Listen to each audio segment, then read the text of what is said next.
As military discussions between China and the United States continue in Washington, the Chinese Navy and its Russian counterparts hold the largest joint exercise China has ever staged with a foreign country, an example of China's growing might. Here in Washington, that growth is part of the military-to-military dialogue. At the centre of this week's annual strategic dialogue meeting that covers security as well as economic issues. America's commander in the Pacific says the US accepts and welcomes China's naval expansion and calls it inevitable. He acknowledged that the two countries interpret maritime law differently, but is optimistic the two sides can avoid tensions on the high seas. We are having an ongoing dialogue with the Chinese military about, what are the kind of the rules of the road of how we manage our relationship as the Chinese Navy inevitably gets larger and inevitably will come out further from their territorial seas. The U.S. presence in the Asia-Pacific is not going anywhere, so we have to manage our ability to operate around each other, and I think it's a doable thing.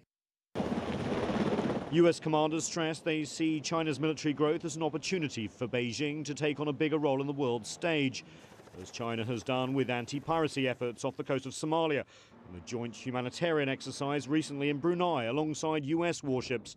The US, however, is also trying to convince China that the Pentagon's strategic rebalancing in the Pacific isn't a military strategy to contain China's rise.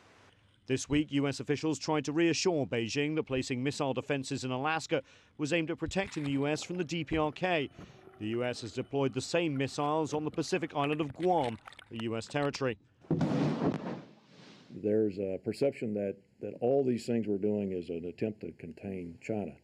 And the reality, and we tell them this as well, is that there's no need or intention, there's no good for the United States. I mean, we're too interconnected in too many ways for us to have a containment policy, a military containment strategy. And while China and Russia hold joint exercises, the US is looking forward to having China participate in the Rim of the Pacific naval exercises in 2014 for the first time. 22 countries joined the last US-led drills.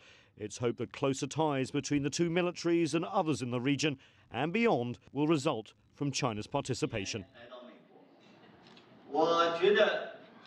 And Yan Zheche, who is speaking behind me, the state councillor, also promised that the US and China will communicate more deeply over what divides them, including Syria and Iran.